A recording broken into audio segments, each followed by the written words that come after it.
Welcome, everybody.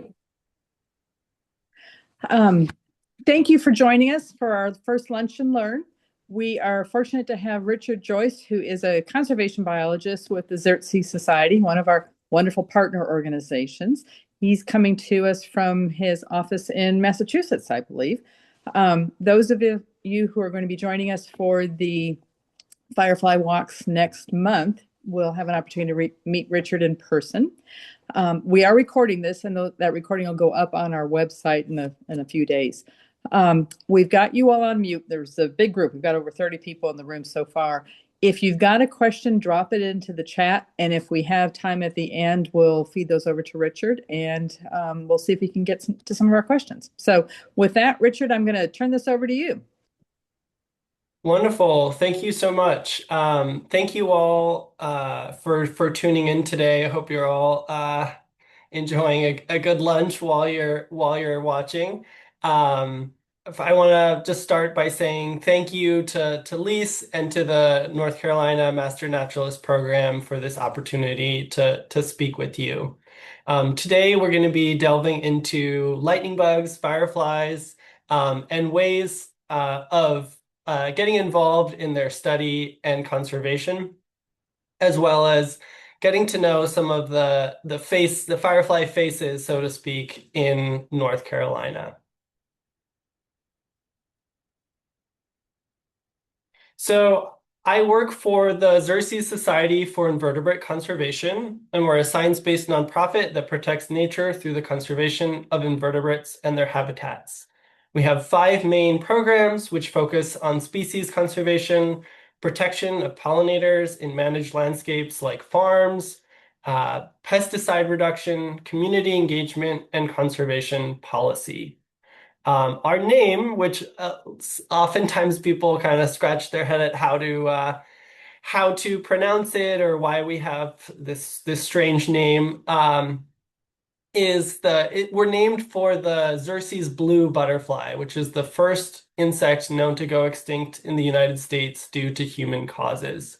And so it's our namesake, and it's also a reminder of why we do the work that we do. At Xerces, we're supported by an amazing community of members who make our work possible. So if any of you are members today watching, I just want to say thank you. And if you'd like to become a Xerces member, you can do so on our website.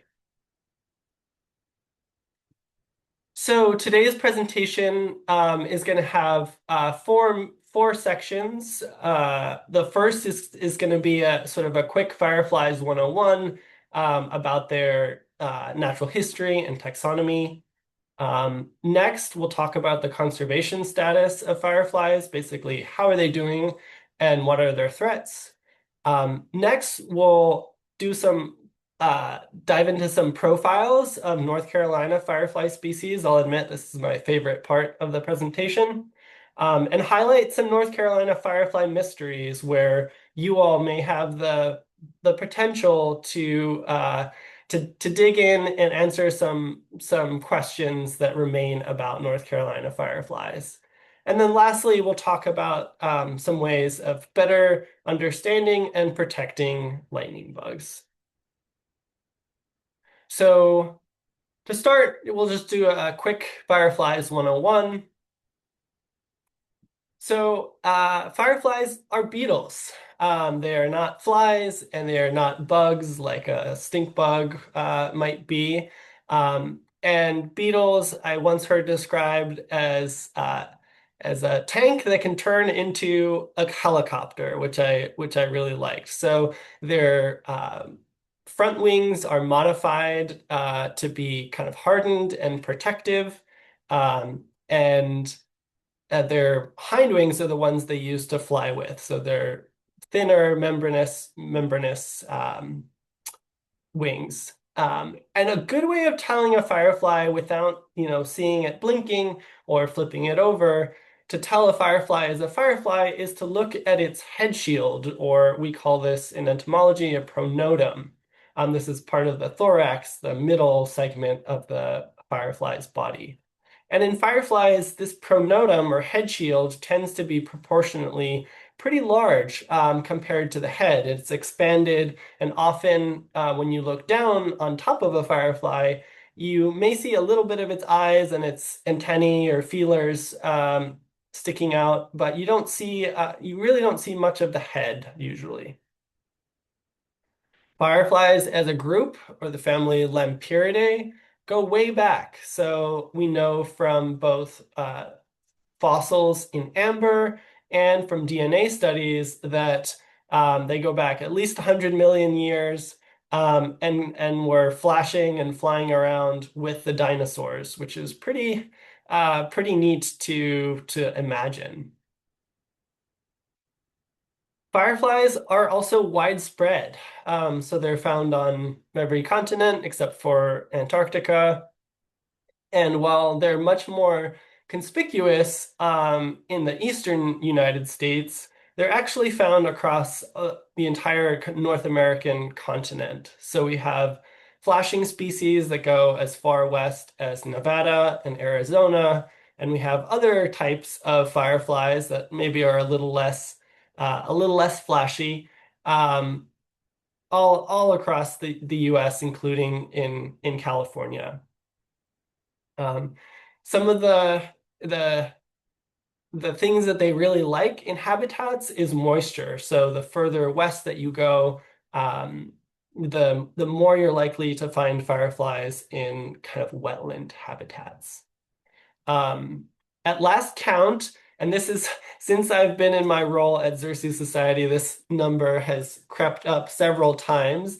There are 178 described species of firefly in the US and Canada.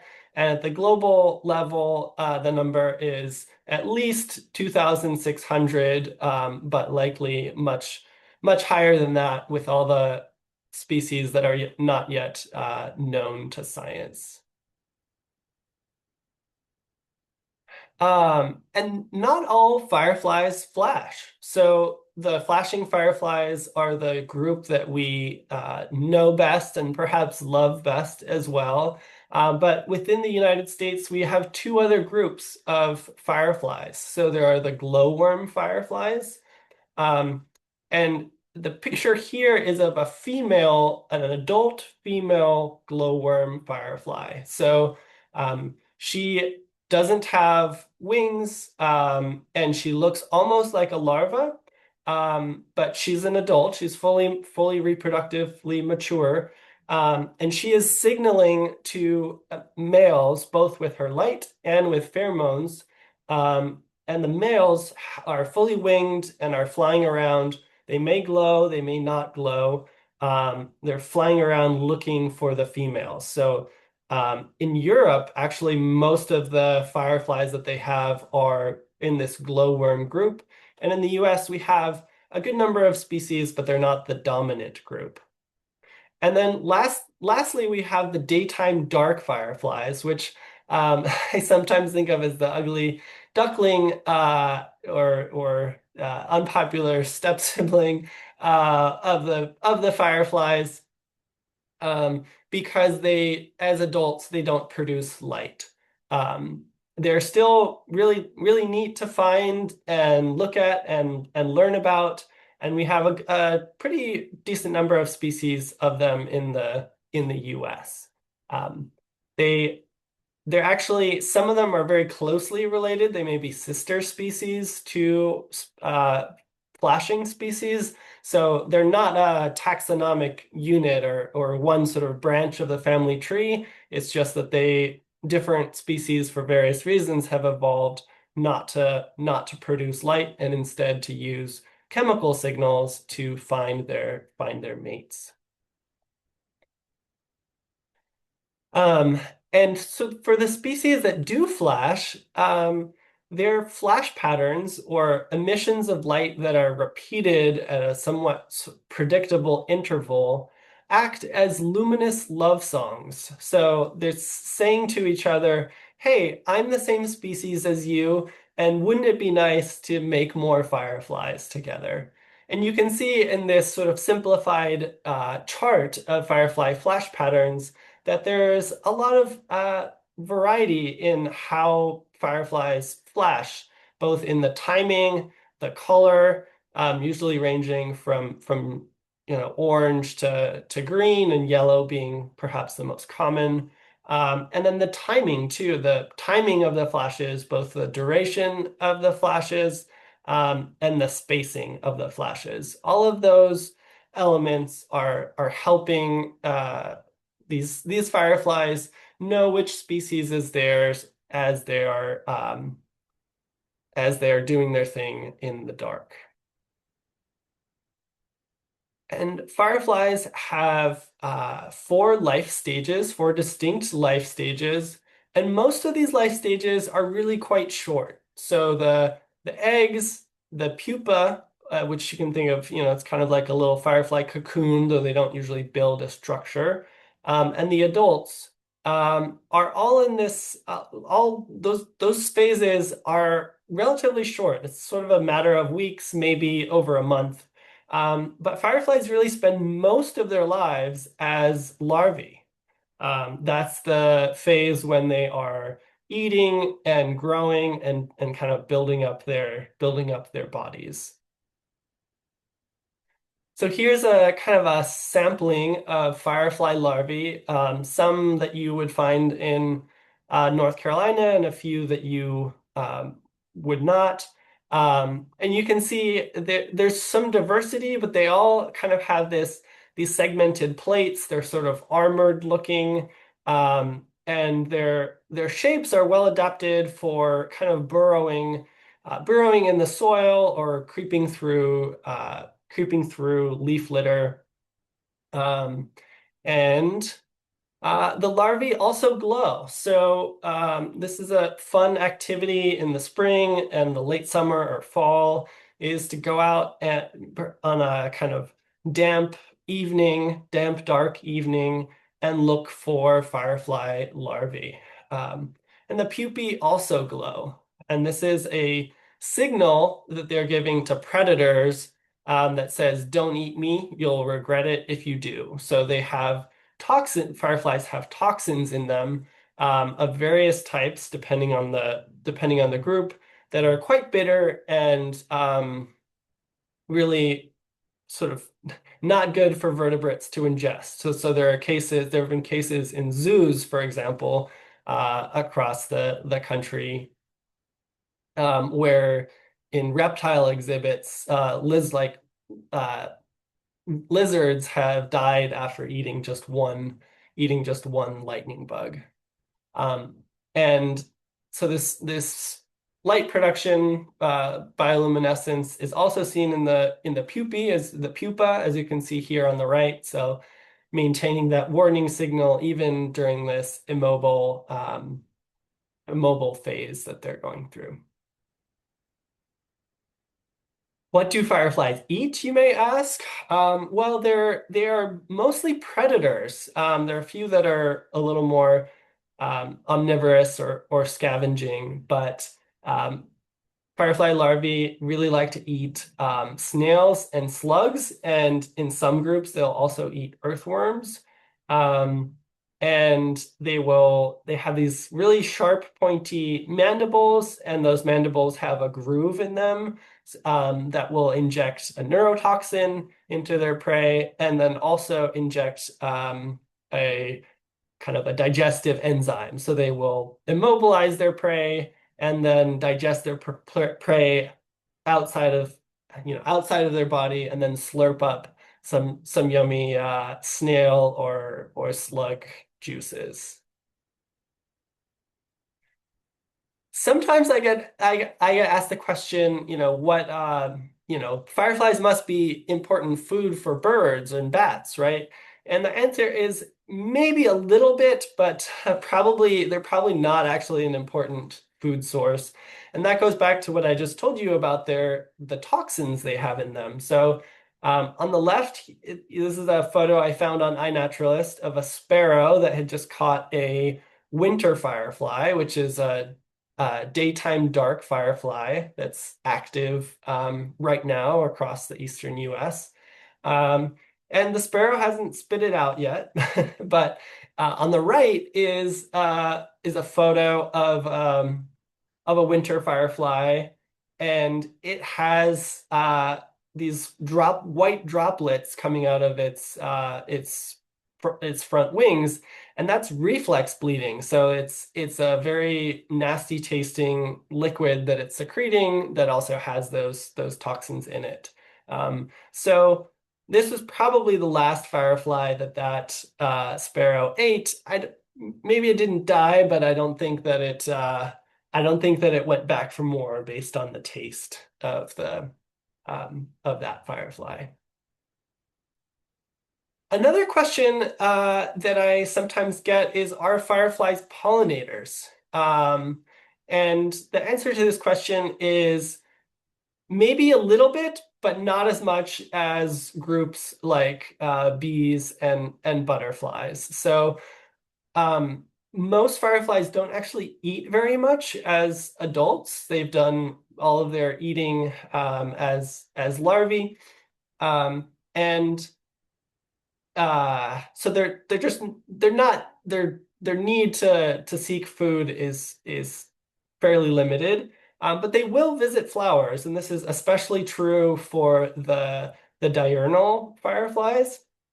And sometimes you will see them covered with pollen. It's just kind of an open question of, how much are they moving pollen effectively from flower to flower, from plant to plant, and what's the sort of relative size of this contribution compared to other species. On the left, you see actually a flashing firefly or a Big Dipper firefly at a milkweed flower. And for whatever reason, milkweed flowers seem to attract fireflies of different types. There's been some speculation that they might actually be getting some toxins from intentionally getting toxins from milkweed plants, though this hasn't been thoroughly investigated. So now I've given you a little bit of an idea of how fireflies live, what they eat, what eats them or doesn't eat them, how do they spend their time.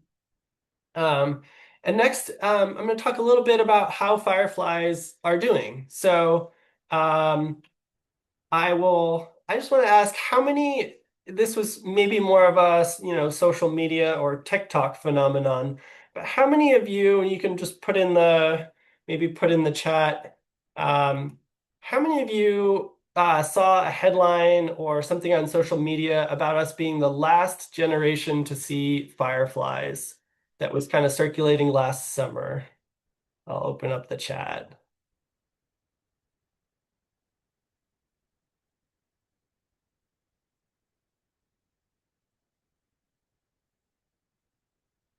Yeah, I'm looking at the chat and it seems like a mix. So this was someone with very good kind of marketing and content, very good at creating content that would go viral.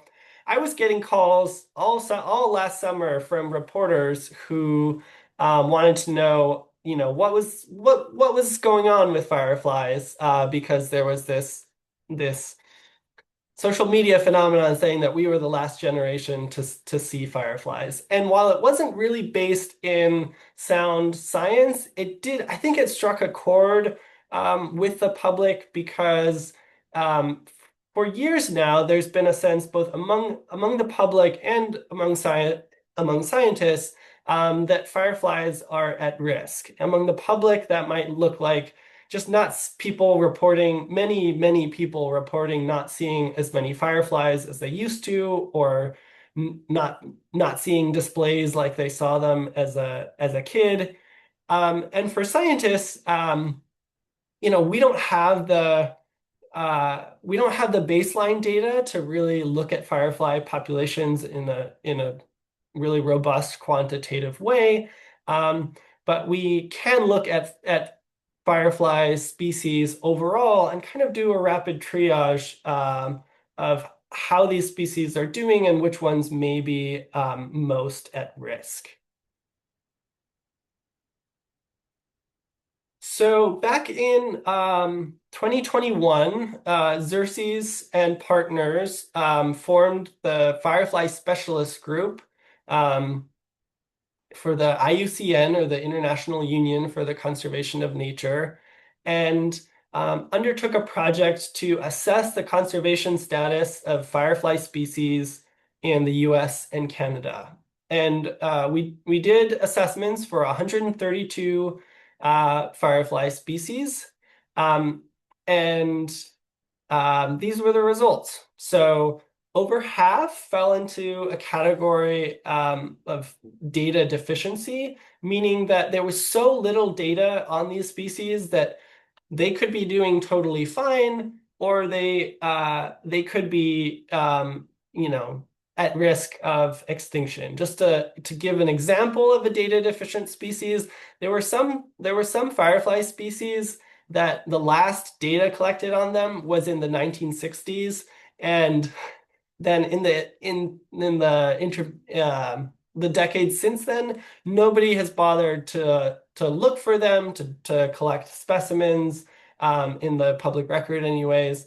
And you know, just no one was keeping tabs on them.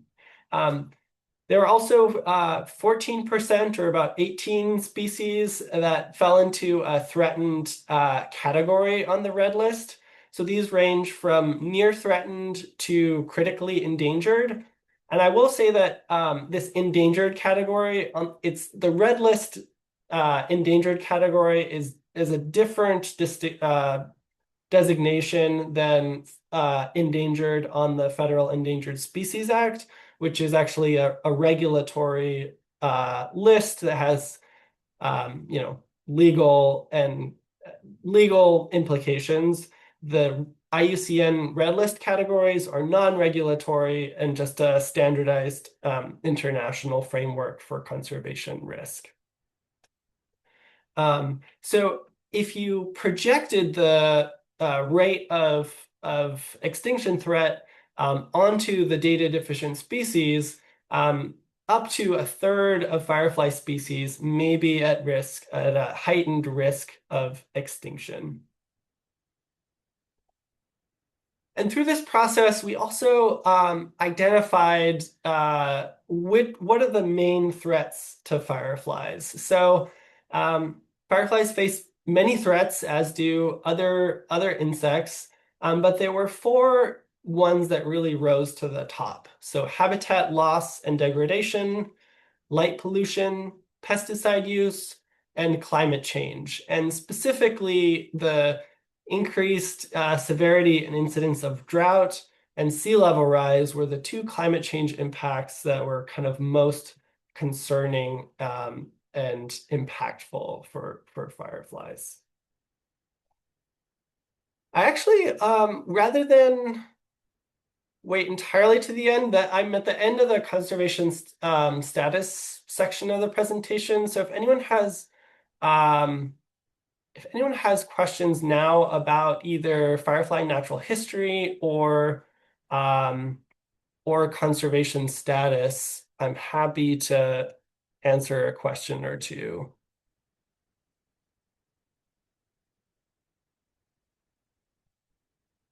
If not, no worries. We'll just keep rolling.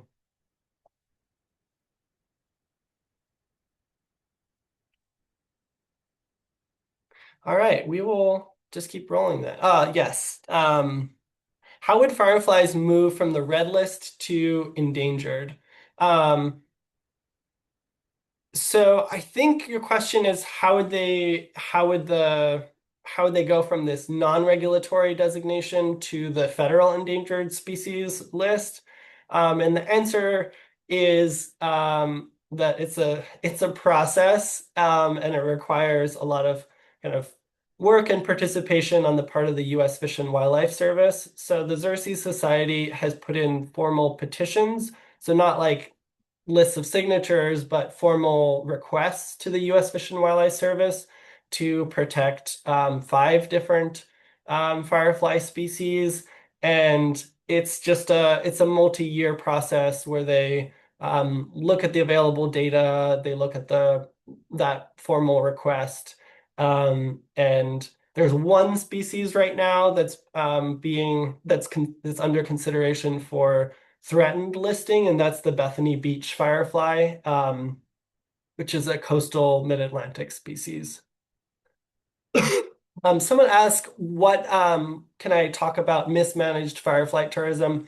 Um, so that's been an issue in Mexico, actually. There are some sites where they're synchronizing firefly species, and um, they've just, brought in lots of lights and trampled habitat, and it's been sort of a cash sort of just turning what could be a really positive ecotourism thing into a money-making thing that's harming populations. Thankfully, that hasn't been an issue in the US. The mechanics of light pollution. I so there are multiple ways that light pollution can harm fireflies. One is just fireflies being attracted to light. And I think this tends to be more to lights with more of a blue or sort of more daylight element to them. So if a male comes to, or a female firefly is attracted to a light, porch light, and spends its night there hanging out on the wall instead of flashing and mating, it's not going to reproduce in the same way that it that it would if it was doing its thing out in its habitat. Um, it can make um, firefly it can just make it harder for firefly species to recognize their potential mates, and so both for females to find males, so for females to see the male flashes, they might need to like use more light to be seen. And the other form is sort of temporal disorientation. So they can, if it's bright enough, they can just think that it's daytime and not switch into the behaviors related to reproduction.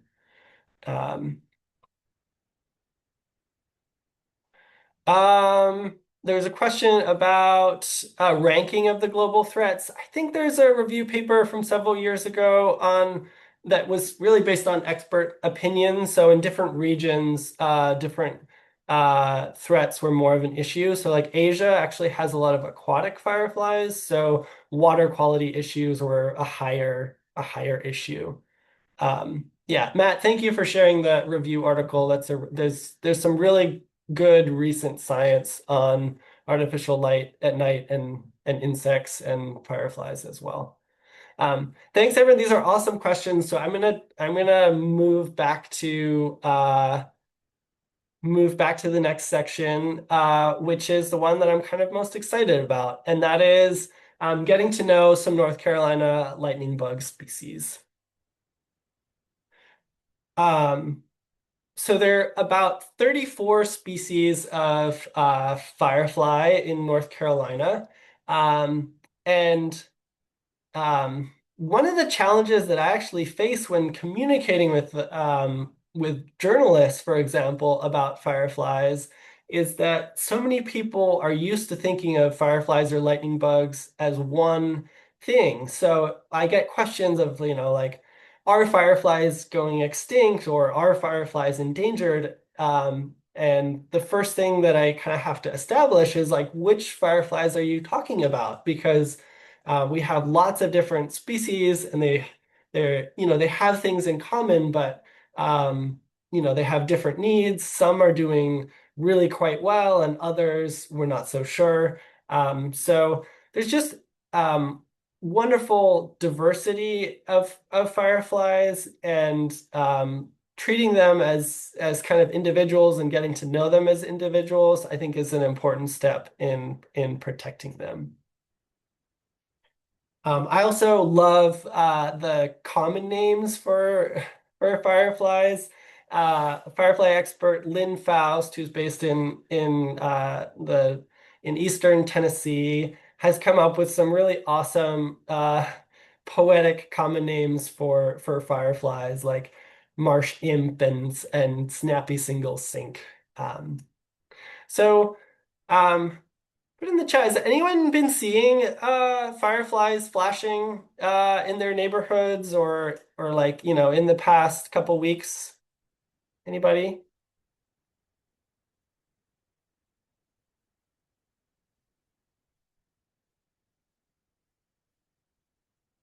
I see not yet. Yes, not yet, but thought it was too early. Not yet. So, I think, part of seeing this, appreciating the diversity is actually getting to just have a longer firefly season. So this is an example of a widespread firefly species. It's also the earliest to flash in most places in the eastern United States. So it's the spring treetop flasher or Pyractomina borealis. And in North Carolina, the flight season and display season is March to May. So way before most people are thinking about lightning bugs. This is a species that really likes forested habitats and especially sort of like damp forested habitats. And the flashes are these single kind of amber yellowish flashes up in the treetops, which will sometimes even be they'll be displaying before the trees have leafed out. So it's a neat thing to witness. And the larvae are also really cool. So the larvae will climb up tree trunks in the spring and they'll kind of nestle into a groove in the tree bark on the south side, sunny south side of the tree. And they will kind of glue their tail to the tree bark and they'll pupate there. So they'll transform into adults in these like exposed settings. And so at this time of year, I kind of often look like a bit of a crazy person, just sort of looking really closely at tree bark as I look for the larvae of this species. I actually haven't had, I see tons of photos on iNaturalist of this species, and I have yet to find one getting ready to pupate in the spring. So this is another pretty common and widespread species. This is the Big Dipper or common eastern firefly. I've heard it called both the all-American firefly and also the coyote of the firefly world. So it's very resilient to human activity, and you'll find it even in pretty manicured relatively manicured lawns and landscapes. Um, it has a fairly large body size, and the flash pattern is these upward swooping yellow flashes that are given at dusk. This is the perfect lightning bug for children because they're displaying really quite low and they're displaying before children's bedtimes in the summer. So they're really almost made for little kids to catch. This is what the underside of the male Big Dipper looks like. So in this same genus, so Photinus, there's another North Carolina species that is much more affiliated with forested and kind of pristine habitats in the Appalachians. So this is the Smokies synchronous firefly or Photinus carolinus. Nice to have a firefly with your state in its name. And this is the species that draws thousands of tourists to Great Smoky Mountains National Park each summer, as well as to sites like Grandfather Mountain in Western North Carolina. It will give a series of about six pulses of light, and then there'll be a long dark pause, and on when there's a high density of these fireflies, the males will synchronize their flash patterns. So this has been the subject of research by computer scientists and physicists and mathematicians and biologists for decades now. And there have been some fascinating studies, and yet we are still trying to wrap our heads around why this happens and sort of how it benefits the individual fireflies. I have personally have not seen this species, and it's kind of on my bucket list to see them. This is another species that synchronizes its flashes, but one that is in an entirely different genus. So it's Photurus frontalis, or a snappy single sync. And this is a species that is found in the Triangle area. So it's in the Piedmont as well as the coastal plain. And probably the most famous place to go see it is Congaree National Park in South Carolina. The snappy part of the name is because it gives very quick flashes, and the single part of the name is not because they're single looking for a mate, but rather that the pulses of light come in units of one. So it's just uh, a single beat. Um, and yeah, this is a species that has fantastic displays. They like kind of music forests. One of the tree species that I'll look for when thinking about good habitat for this species is like beech trees, and particularly kind of on slopes, gentle slopes next to wetlands tend to be great places to find these species. Here's the Sidewinder firefly. I took these photos actually right across the border in South Carolina. Um, and the male flies around and gives sort of a long yellow streak flash pattern. That's the male on the left. And the female has these tiny, stubby little wings, and she has a lantern or a light organ and produces light from the ground. Um, but she is just kind of down on the soil, waiting for the right male to flash and for her to respond. You can see just like so much of her body is devoted to eggs and so, investing in the next generation of these Sidewinder fireflies.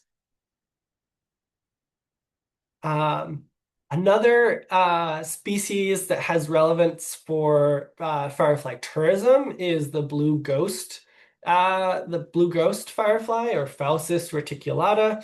Um, anybody has anybody seen these before? Seen them either in Western North Carolina? I see some yeses. So really, it's a magical species to watch, and places like Brevard and Cradle of Forestry in Pisgah, great places to see them. But they're pretty widespread in the Appalachians. So the males give. Sorry, I lost my slide clicker here. The males are both males and females are tiny, but the males have fully functional wings, and they have a lantern that will glow fairly continuously as they slowly fly through the forest understory. And then the females look almost, not to be mean, but they almost look like a maggot. They're just sort of pale and blobby. They don't have any wings, and they're just hanging out in the leaf litter and the forest floor. Um, yeah, wonderful species to watch if you have the chance. Um, And the last species I'm going to highlight is the Piedmont ghost, or the foxfire ghost, which is a relative of the blue ghost. that was finally described and given its scientific name in 2024. But it was recognized as like, oh, we have something different, something unique before that. So it was actually it's been the subject of the community science project Carolina Ghost Hunt, organized by folks at NC State, to basically study the species in the Piedmont and the Triangle area to better understand its distribution and habitat use. And compared to the blue ghost, its lanterns or its light organs are kind of narrower and more triangular, and its seasonality is also different. So this is a species that should be active just about now or this month. They'll be starting up this month and going into May in the Piedmont region. Have any of you participated in the Carolina Ghost Hunt project?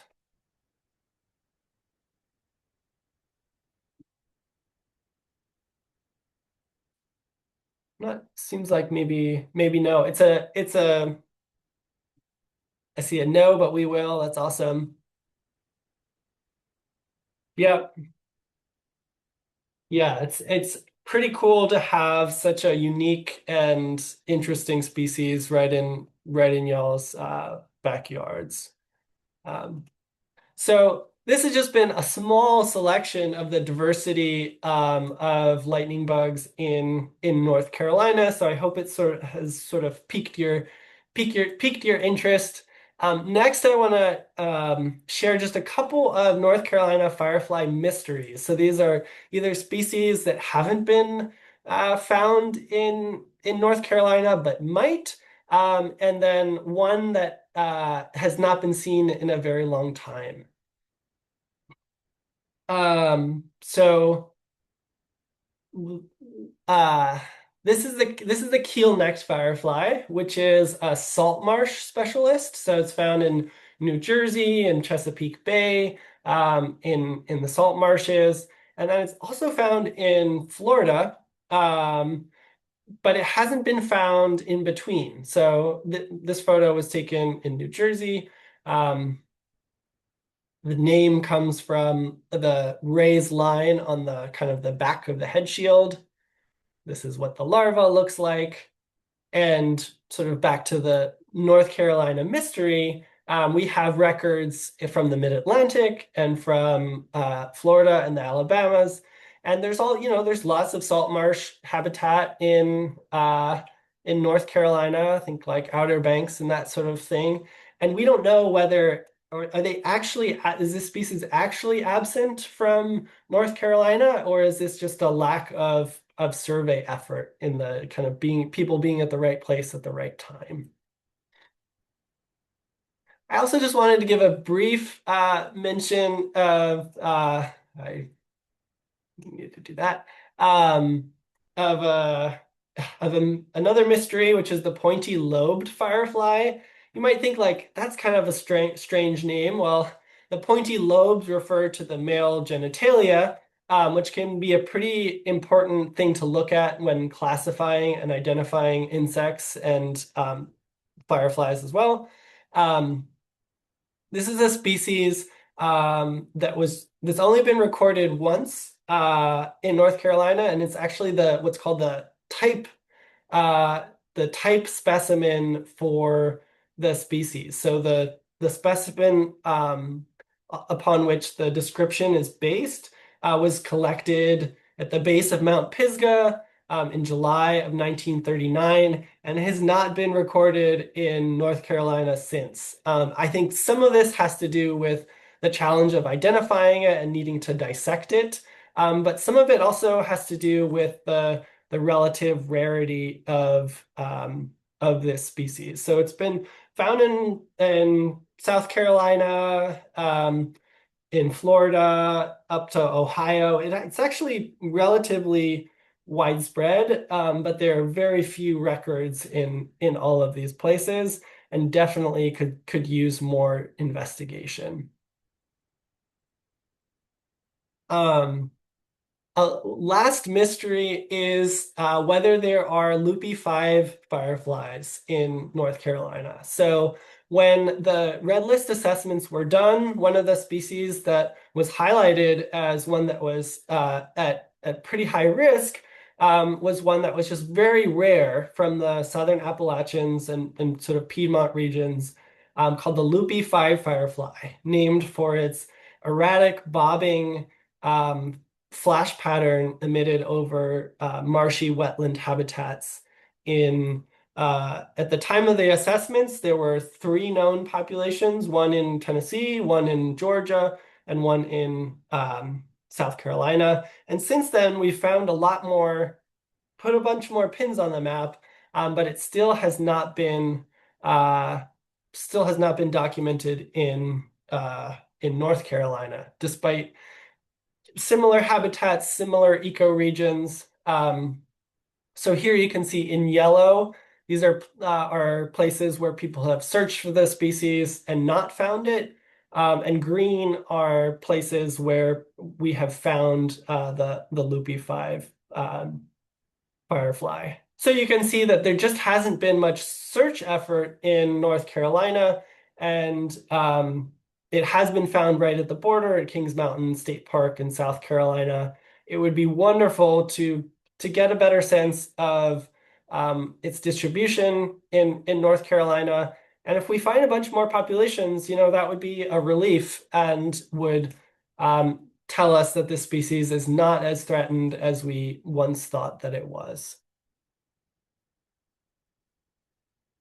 I'm going to end just by highlighting some ways to contribute to firefly research and conservation as a master naturalist and as a master gardener.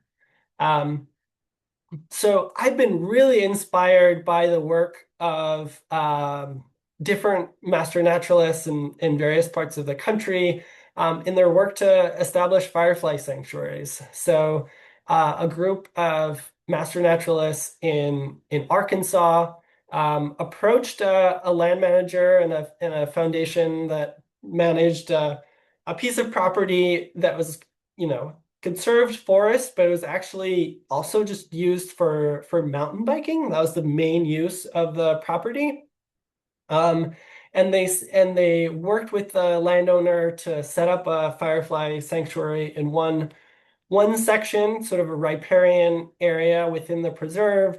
And they would do firefly surveys to identify what species were found there. And they'd also lead public walks. So this picture here is uh, volunteers who would spread out along a trail dressed in costumes for each of the life stages of a firefly. And when visitors would walk down the path, they would hear a little story about the different life stages and what fireflies need as an egg and as a larva and as a pupa. Just tremendously creative and engaging work that they're doing. Um, Other thing that master naturalists have been doing across the country is just collecting and sharing firefly data through community science. And some folks are doing that through iNaturalist, and that's a wonderful place to log species data. I'm not going to focus on it here because I want to talk about the Firefly Atlas, which is the community science project that I coordinate, which just has the capability to uh, collect data um, on things like non-detection data, so where you look for fireflies and don't find them, and also just collects data that's a lot more structured and complete than what iNaturalist collects. So Firefly Atlas participants have been helping us fill in gaps in species distributions across the country. And the southeast, kind of the southern Appalachia and Piedmont, is actually a focal region for us for this project. Participants Mostly need a sense of adventure and curiosity, but the pieces of equipment that you'd want to have would be an insect net for catching fireflies, a thermometer for taking the air temperature, because the air temperature is sort of the metronome setting the tempo for these firefly flash patterns, a camera for taking up close photos of the fireflies, um, and a headlamp or flashlight with a red setting so that you can uh, find your way safely in firefly habitats while disturbing the fireflies as little as possible. Um, when it comes to our own backyards and sort of managing habitats, there are things that we can be doing to help fireflies thrive. So I'm just going to talk a little bit about what fireflies needs and then some very simple actions that can help reduce threats and boost populations. So the four things that fireflies need are moisture, because they're susceptible, vulnerable to desiccation during all of their life stages. They need food, which is in the form of soft-bodied invertebrates like snails, slugs, and earthworms. They've also been known to eat things like fly larvae or caterpillars of different sorts. They need shelter during these different life stages, so that might look like leaf litter or logs or vegetation. And then lastly, for the bioluminescent species, they need darkness in order to communicate effectively. So some actions that we can all do. One is to leave the leaves to, tolerate some leaf litter on our properties. Maybe not everywhere all the time, but definitely having leaf litter be a part of our backyard habitats. You can see a firefly larva looking quite happy on that fallen leaf there. Um, Mowing less and mowing thoughtfully. So uh, fireflies actually, some species of firefly actually really benefit from open habitats that are dominated by herbaceous plants like grasses and wildflowers.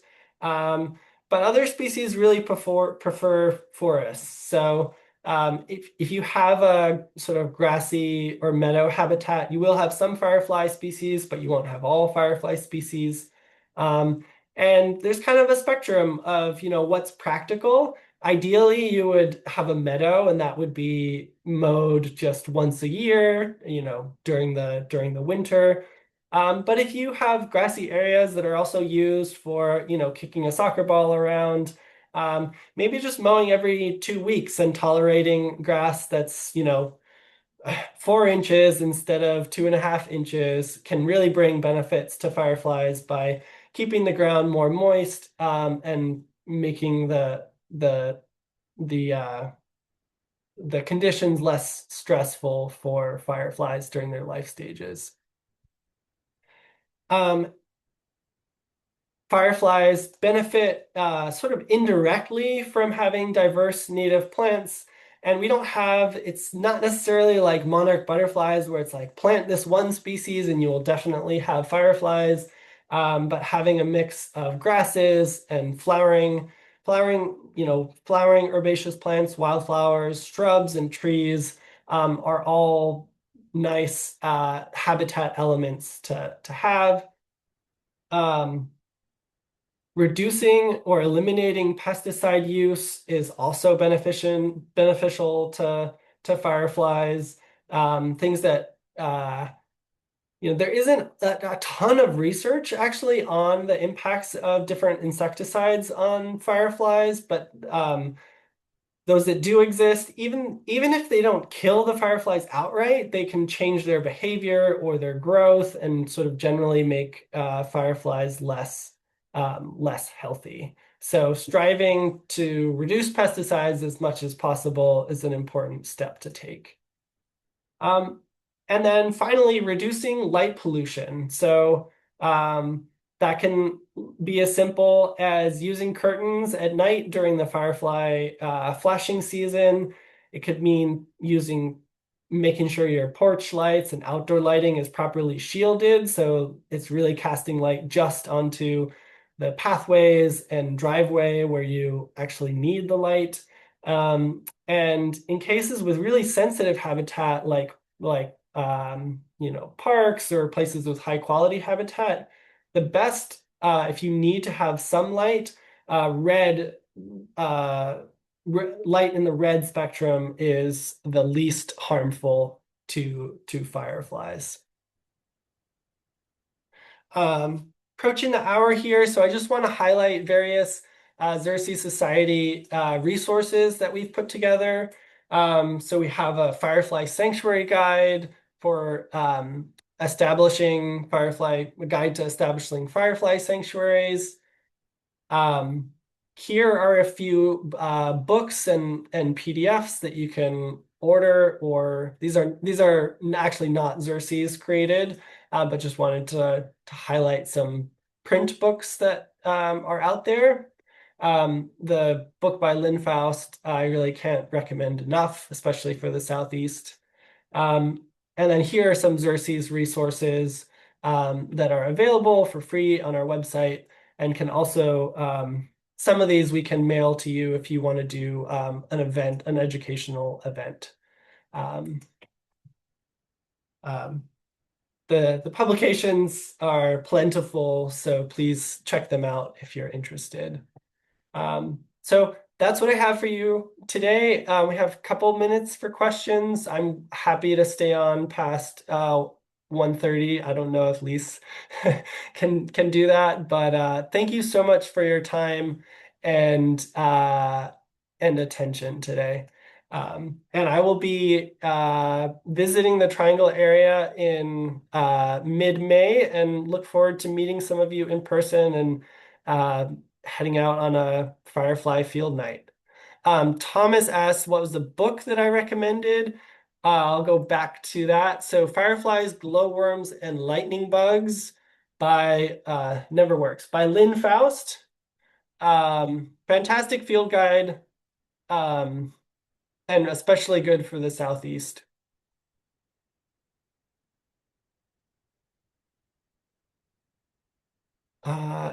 Let's see, any other? Oh, thank you all. This is really, thank you so much for taking the time today. And yeah, I'm really inspired by what master naturalists are doing everywhere across the country and in North Carolina. So, and some of you I've already been in touch with about your impact projects being Firefly focused, and as this Firefly season really ramps up, I hope to be in more touch with you all.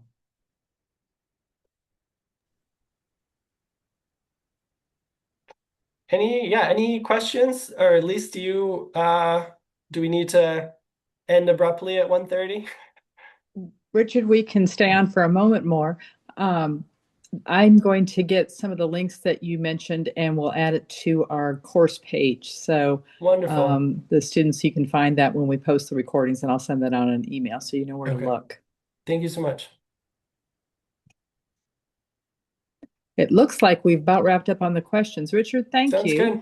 The Thank you Firefly all. walks that you have coming up in about a month or so are very popular. I'm trying to see if we can get a little bit more capacity in some of those places, but we're fully subscribed already. So Well, lots of you all will Firefly. be leading the next ones. So, you will increase the supply to meet this demand, I'm sure. Fantastic. Fantastic.